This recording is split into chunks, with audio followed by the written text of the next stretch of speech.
So let's briefly recall what we did last lecture. In the last lecture, we wrote down the Hamiltonian for the quantum harmonic oscillator, and then we uh, defined two new linear operators, A and A dagger, and then we rewrote the Hamiltonian in terms of A and A dagger, in which it took a very simple form.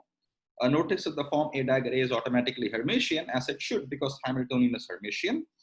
And then we discussed what the eigenstates of this number operator are, because these are the eigenstates of the Hamiltonian also. And sorry, this is October 20. And then we also looked at the Hilbert space of the problem. So we realized that there are states where you could simply apply the A operator and keep going down, and you could simply apply the A dagger operator and keep going up. So the states are characterized by an integer, which we called n, and it turned out that the energy eigenvalues were h bar omega times n plus 1/2. And the ground state, which is the state of lowest energy, is characterized by n equal to 0, which had the energy h bar omega over 2. Okay, this is where we were. So let's open up today's lecture. So today I want to continue discussing the harmonic oscillator and hopefully wrap it up. But today we have to talk about the wave functions. Remember, the connection between states and wave functions are, if we have a state psi, then the corresponding wave function in coordinate space is basically the overlap of x and psi. And the wave function in position space is the overlap of p and psi, right? So to understand what the wave functions are, we need to understand what the operators are in the position representation. We will be discussing the position representation, not the momentum representation. Okay. Now we discussed that there is a state which is given by 0, such that the operator A acting on 0 is identically equal to 0. This was an absolute necessity because we don't want the Hamiltonian to keep giving us more and more negative energies, because the system would be unstable. The Hamiltonian won't be bounded from below, and this is a huge problem. Okay, so we want the states to have a lower limit, which we call as the state n equal to 0. Okay, so we want the annihilation operator or the lowering operator A to act on this state to give us identically 0, because there is no state below it for the A operator to take us to. So we will use this information to figure out the ground state energy. Okay, this is the idea. We will use this information to understand the ground state energy, and then we will use the fact that A dagger acting on 0 should give us 1, and then we will use this information to construct the first excited state wave function. So we will use the first equation to construct the ground state wave function, and then we will use a second equation to construct the first excited state wave function, and so on and so forth. So let us see how this formalism proceeds. So let us remind ourselves that we defined a variable sigma square, which was given by, okay, and this was beta square x square, where beta has the units of inverse length. So sigma is a dimensionless number. So we defined our A and A dagger operators in terms of the x and the p operators using this dimension full quantity beta as x plus ip over m omega 0, and A dagger is again beta over root 2 x minus ip over m omega 0, right? So I want to use the equation A acting on 0 is equal to 0 to figure out what the lowest energy state looks like, the wave function of the lowest energy state looks like. So to figure that out, we have to be able to write A in terms of the x and p operators. But I already know what the x and p operators are in the position space. In the x representation,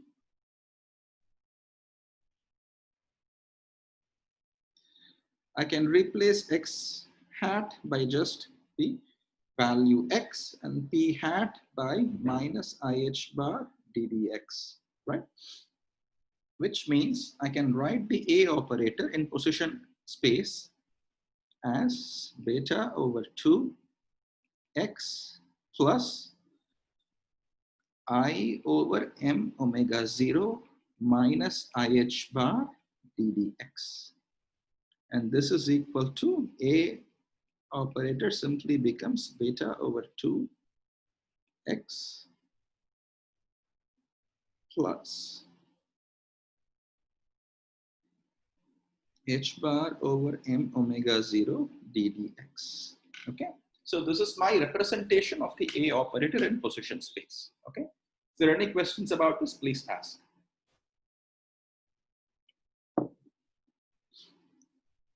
Now, since I remember that h bar omega 0 times c is just x, so remember that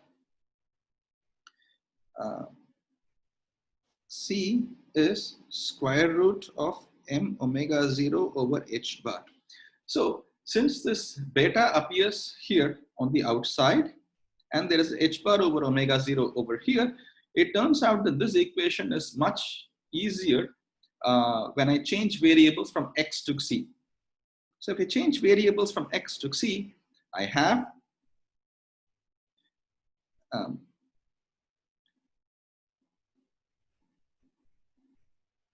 so x is square root of h bar over m omega 0 times c, but this is precisely equal to 1 over beta times c. Okay, so if I plug this in, the overall beta cancels from the first term, and the second term, one factor cancels with the overall factor of h bar omega 0. So I get A equals beta, sorry, 1 over root 2 c plus d dc. Similarly, A dagger would be equal to 1 over root 2 c minus d dc. Okay. Now, there is absolutely no reason why you have to use c over x. You can simply work with this equation that I have written here. There is nothing wrong, but it turns out that this equation is a lot simpler. I don't have to carry factors of h bar and m omega 0. So this is slightly simpler. That is all. So now, let me use the fact that A acting on the state 0 gives me 0. Okay, in the x representation, remember that x0 is the wave function of the lowest lying energy state. Similarly, x1 is the wave function of the first excited state, and so on and so forth. So if I take the x representation of the first equation that I've written down, which is this, I get 1 over root 2 c plus d dc psi 0 of c equal to 0. Okay. Are there any questions about this? Please ask.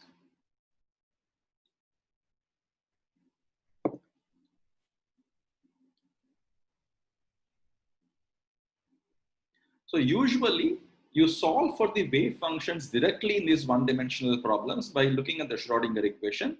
But in this case, it turns out that since the Hamiltonian is factorizable, it's easier to figure out the eigenstates by exploiting this property of the Hamiltonian, and we can figure out the wave functions in this indirect fashion by looking at the lower bound of the Hamiltonian. So let us solve this equation. This simply means that c psi 0 c plus d psi 0 dc equal to 0, which I can rearrange as d psi 0 c over psi 0 equals, what does it equal? Minus, okay, which you can trivially integrate to get log of psi 0 equals minus plus some constant, which tells me that my ground state wave function is equal to some constant times e to the minus sec square over 2. Okay, that is a very easy way of figuring out what the ground state wave function is. And that's pretty much it. We are done. Okay, so this is how you go from the, excuse me, states to the wave functions. In this particular case, you use the fact that A acting on the lowest state is 0, and then plug in the corresponding operator representations in the x representation, and then solve this very simple first order differential equation, and you get the lowest lying state. This is the ground state wave function.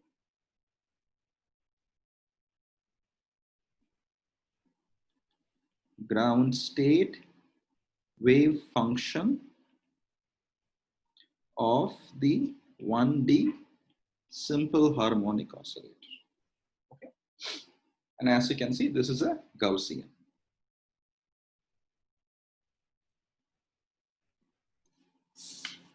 All right.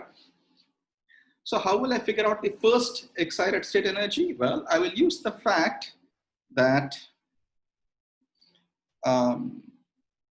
A dagger acting on 0 is the first excited state. Okay. So which means if I take the position representation on both sides, and I know that A dagger in position representation is simply given by 1 over root 2 C minus EDC. So this tells me that psi 1 of x, which is the right hand side of this equation, is equal to 1 over root 2 C minus d dx acting on psi 0 of x, which is the ground state wave function. Okay. So which means psi 1 of x is 1 over root 2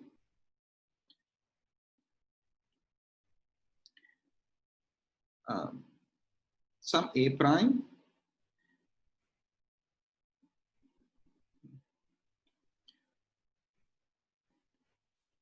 c e to the minus 6 square over 2 minus ddc of this would simply be again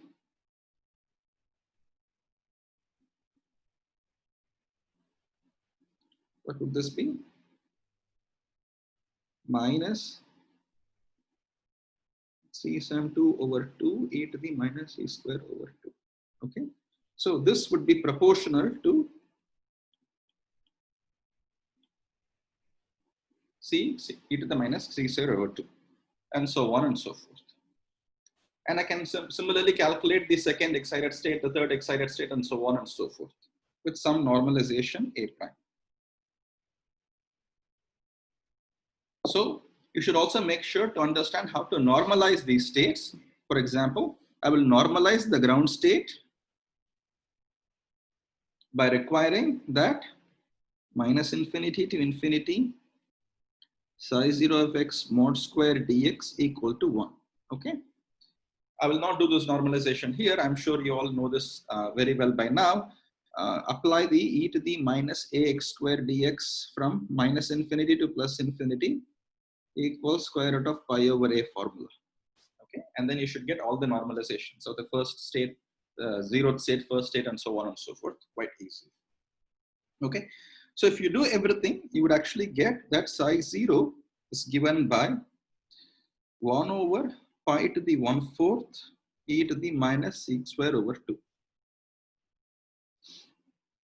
Okay, or in terms of x, this would be equal to, if I'm right, beta square over pi to the 1/4 e to the minus beta square x square over 2. Okay, so this is how you figure out the wave functions of the one-dimensional simple harmonic oscillator. Okay, remember that. So I'll write this as an aside.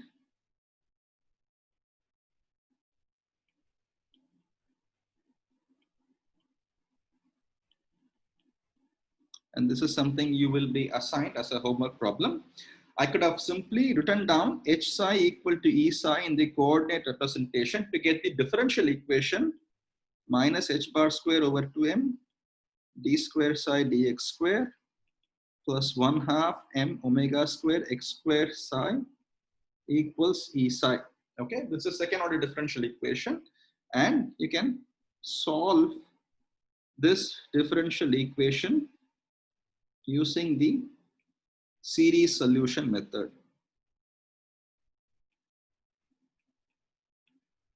Okay.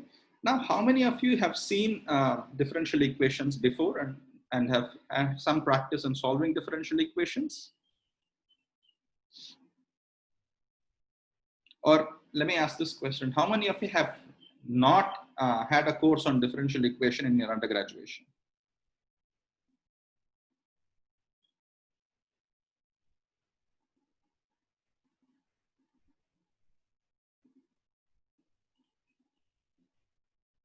Anybody? Hello? Sir हमारे तो था sir हाँ? Course में था sir differential equation course में था अच्छा ठीक है.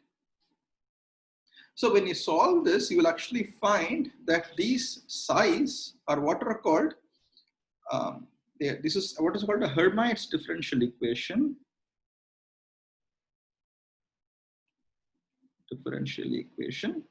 Okay, and the solutions for the harmonic oscillator are what are called Hermites polynomial. Hermite polynomials. Okay, they have the general equation psi n of x is some normalization a n hn of x e to the minus c square over 2. And the energy of each state is n plus 1/2 h bar omega 0. And for example, h0 of x is 1, h1 of x is x, and so on and so forth. Okay, it forms a pattern. Okay, there is a deep connection between second order differential equations of this kind and linear vector spaces. A connection that unfortunately I don't have time to explore. This second order differential equation is also a linear operator. Okay, so the solutions of this second order differential equation can also be recast in a linear vector space. The solutions are basically the can be written as a basis set for the linear vector space, which a fact that you already know because Hamiltonian is a Hermitian operator. So there is a deep connection between the theory of second order differential equations and the notion of linear vector spaces that we have discussed thus far. Okay. All right. So just for completeness sake, let me write down the Hermites differential equation. Hermites differential equation is hn double prime minus 2c hn prime plus 2n hn equal to 0. Okay, this is Hermites differential equation, the solution of which I have given in the box below, excuse me. All right. So much for the wave functions of the simple one-dimensional harmonic oscillator. Notice that since these wave functions are the solutions of a Hermitian differential operator, they are automatically orthogonal. So they're actually orthonormal because we have also normalized them. Orthonormal solutions, which in this case simply means that minus infinity to infinity psi n star of x psi m of x dx, as you can expect, is delta n. Okay, when n equals m, this is equal to 1 because the solutions are normalized, and when n is not equal to m, this is equal to 0 because they are orthogonal. Okay, so this is basically the orthonormalization. So in the language of Kett and Bra, this means nm equal to 0. Okay, how do we go from this to this? Again, the representation, you simply write down the completeness relation here. So I am plugging in 1 over here. Okay, so this is equal to minus infinity to infinity dx. This is psi m star. This is psi m equal to 0, which is what I've written down above. Okay, so in the language of Dirac brackets, this simply means the overlap of nm equal to 0. In the language of wave functions, it means this integral is equal to 0. Okay, they are both statements about the orthonormality of the wave functions. Okay, so you have to be conversant, for example, to solve the tutorial problems tomorrow, you have to be conversant in understanding, for example, how to write down the X operator in these states and the P operator in these states and so on and so forth. For example, let's do an example calculation in case you're not familiar with it. What is the average value of X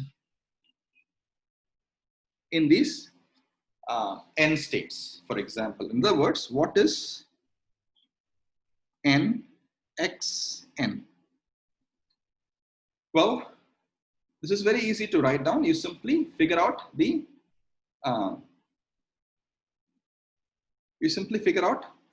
what is the X operator in this basis. Well, I know that the X operator, if I go way back here in the previous class, I've written it down somewhere.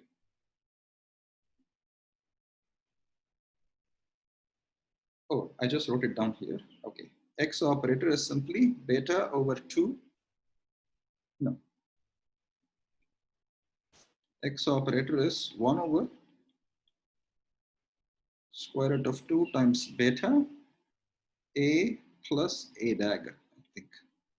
Okay, and P operator would be A minus A dagger, if I'm right. So X operator, see, notice that I don't know how X acts on the N states directly, but I do know how A acts on the N states and A dagger acts on the N states.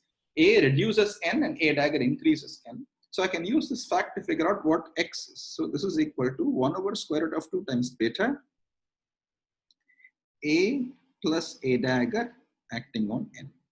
Okay, what is this equal to? This is equal to 1 over root 2 beta times N A N plus N A dagger N. But notice that, excuse me, A acting on N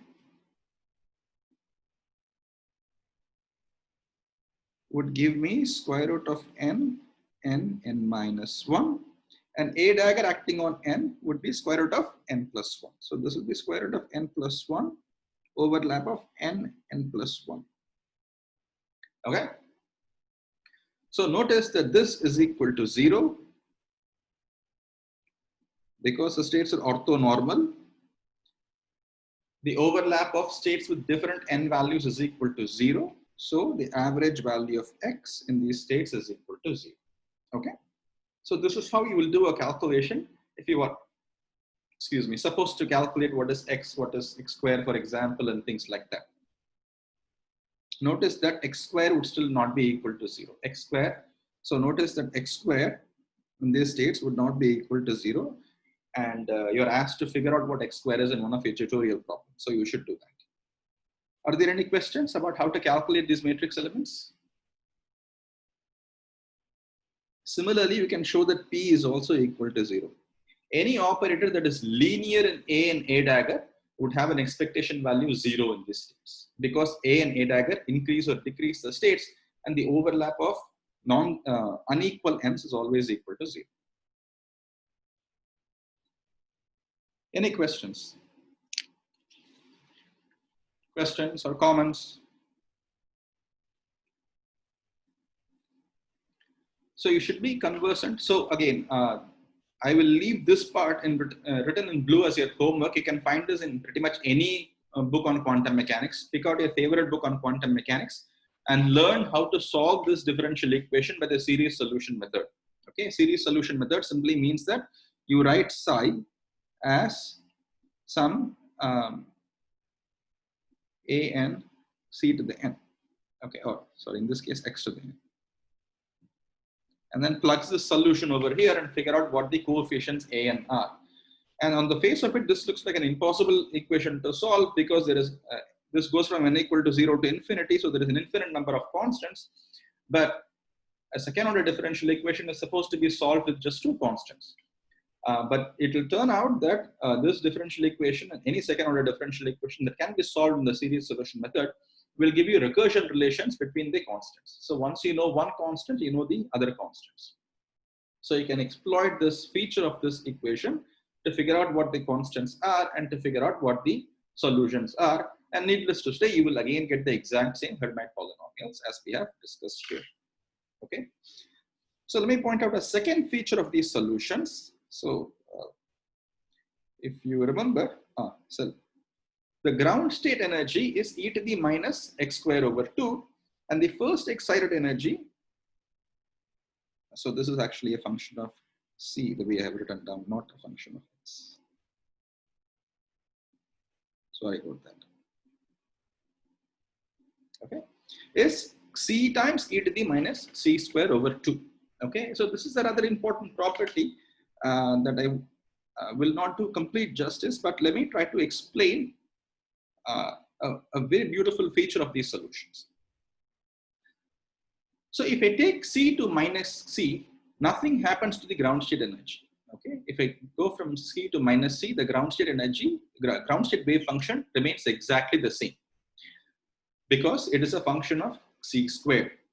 But notice that the first excited state changes sign. If I change c to minus c, the first excited state changes sign. It becomes minus of itself. You can actually show that the second excited state would again not change sign.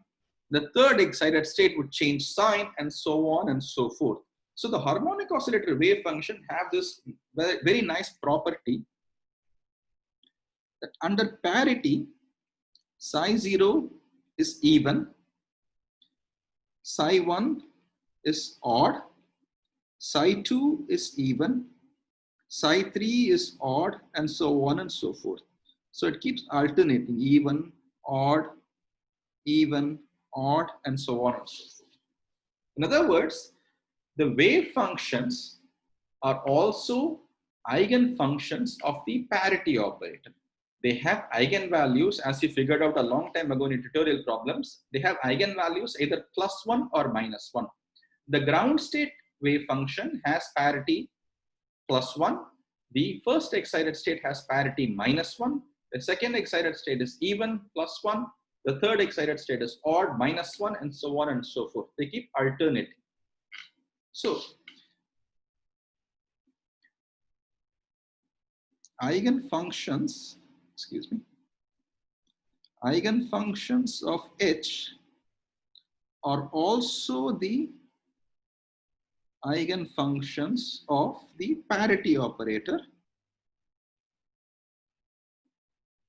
P. Okay, and the various wave functions have a definite parity. They are solutions of definite parity. Okay, this actually means that the Hamiltonian and the parity operator in this case commute, and they have a common set of wave functions. Common set of eigenfunctions, and these eigenfunctions have both definite energy and definite parity. Okay, the question is, why does this happen? This is the tricky part. Up till this, it's fairly straightforward, and you must be conversant with this because you know the mathematics of linear vector spaces and operators in linear vector spaces. So it's no surprise to you that if Hamiltonian parity operator commute, then they have a common set of eigenfunctions, right? And these eigenfunctions therefore have definite energy and definite parity. The question is, why do H and P commute? So I'll put this as an aside. An aside doesn't mean that it is not important. It simply means that it doesn't fall in the basic flow of what we are talking about.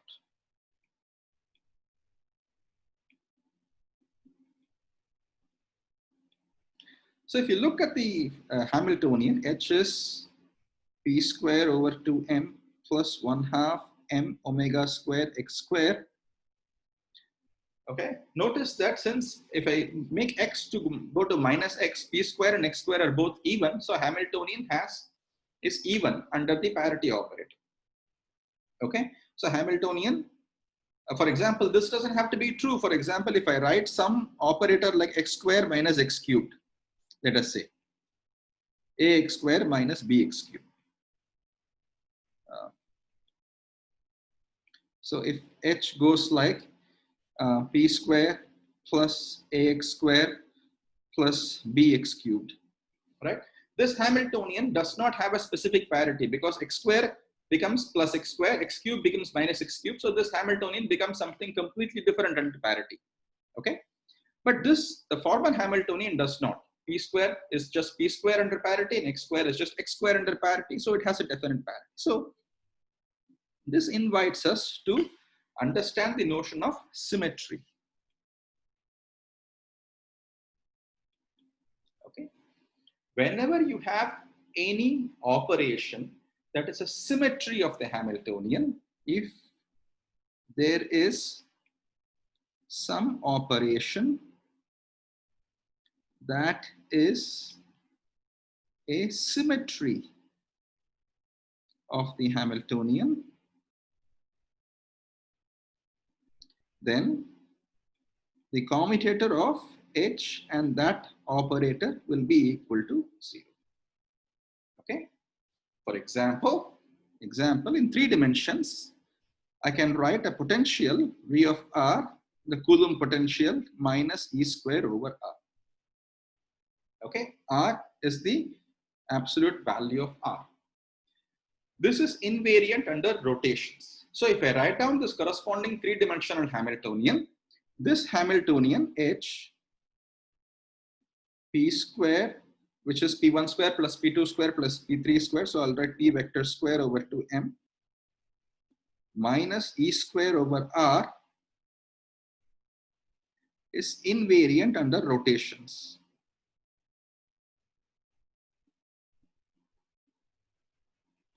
Okay. Therefore, H and the rotation operator R have common eigenfunctions. A fact that we will exploit when we talk about the hydrogen atom later. Okay. In general, if there is some symmetry in the system, then there is an operator corresponding to that particular symmetry, and the Hamiltonian and that particular operator commute.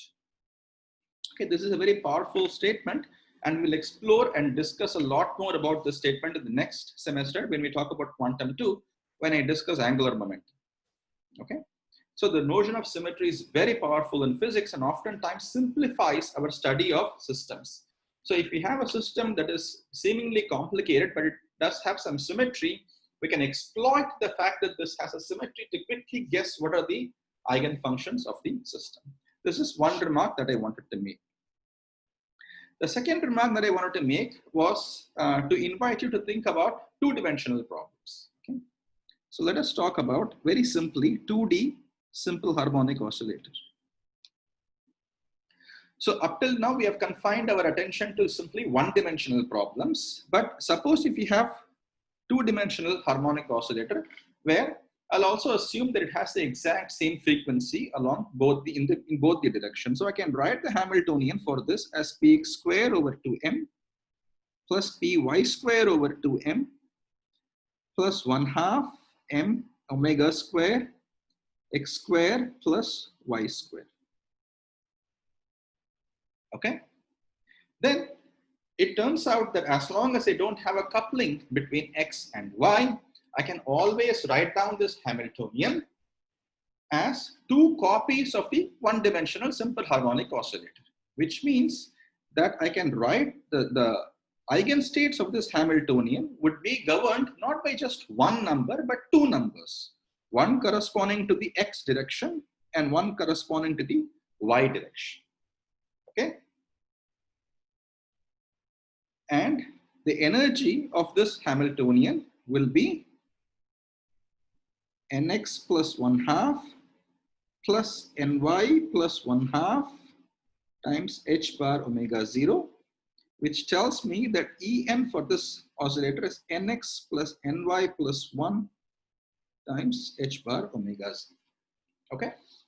Now, up till now, there is no difficulty in understanding what's going on, but there is a very distinguishing feature of this Hamiltonian that is not there in the 1-dimensional simple harmonic oscillator, and that is the notion of degeneracy.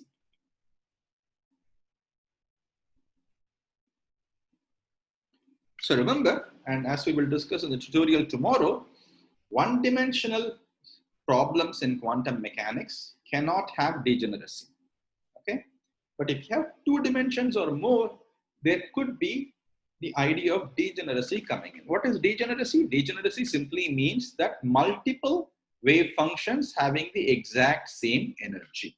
So for example, in this case, suppose if you construct the state with nx equal to 2 and ny equal to 0, this state has energy which is equal to 2 plus 0 plus 1 h bar omega 0, which is 3 h bar omega 0.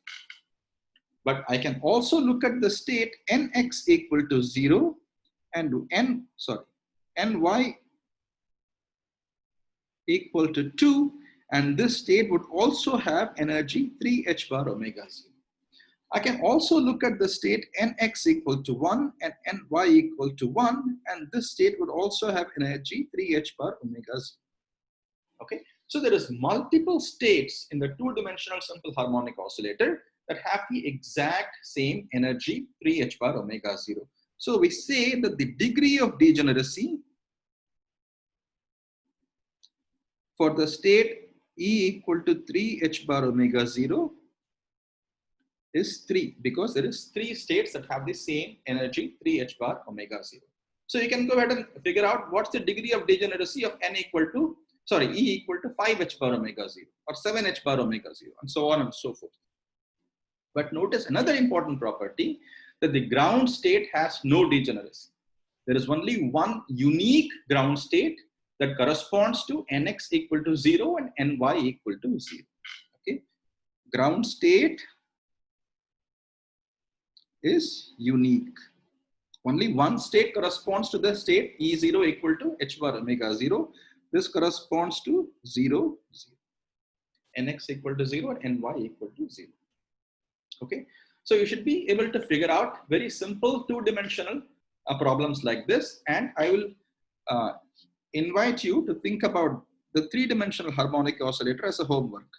Homework, 3D simple harmonic oscillator, figure out the degree of degeneracy of a few states, whatever you choose. Okay, in this case, as long as the motion in 3 directions is uncoupled, just like in this case, we have not assumed any coupling between the x direction and y direction, right? For example, I can write down a term here that is x square plus y square plus alpha xy. Then it becomes a different problem.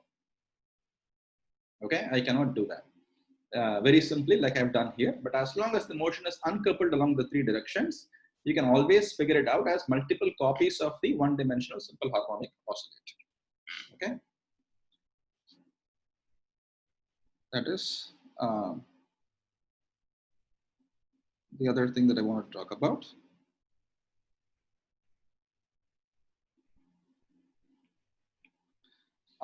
Then I'll talk about something very brief, something that, for example, people in interviews or in competitive exams love to ask.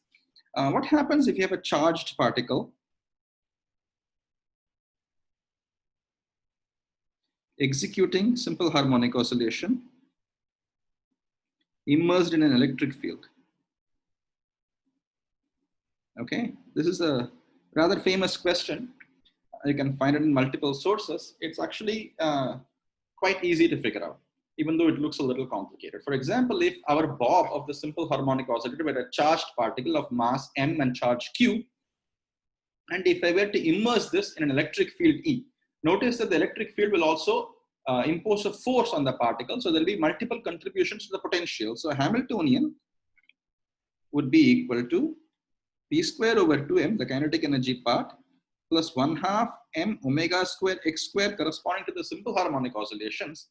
But this is the corresponding to the v of x is minus kx, but there could also be minus qex. Okay, so this is the energy corresponding to the force from the electric field. as you know, the force because of the electric field is charge times the electric field.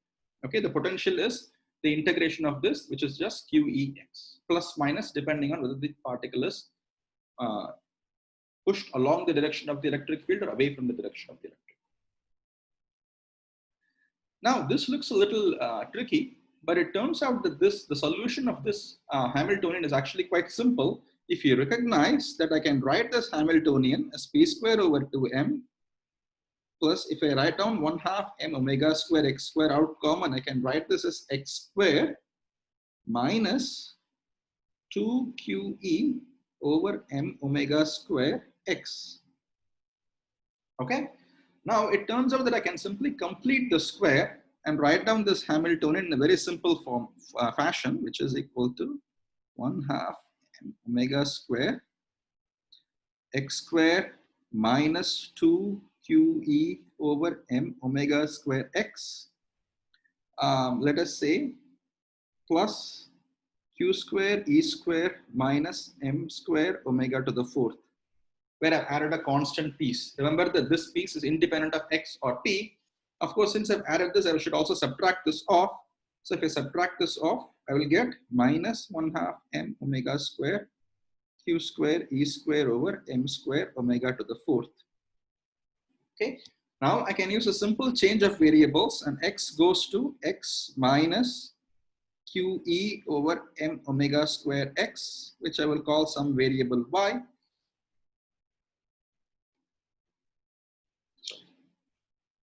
X goes to x minus qe over m omega square, which I will call some variable y. And p obviously doesn't change under this transformation, so I can write this h as p square over 2m plus 1/2 m omega square y square plus minus some constant piece. Okay, that is all. And it turns out that the energy of this oscillator is n plus 1/2 h bar omega 0 minus E0. So all the energy levels are simply shifted. This is an example of a shifted harmonic oscillator, which also is an important case study in many textbook problems of quantum mechanics. Okay, so there is lots of variations possible in simple harmonic oscillator and questions pertaining to simple harmonic oscillator. And I invite you to think about many of these systems as you work through many of these examples. Okay. So for today, I will stop here. And if there are any questions, please do ask.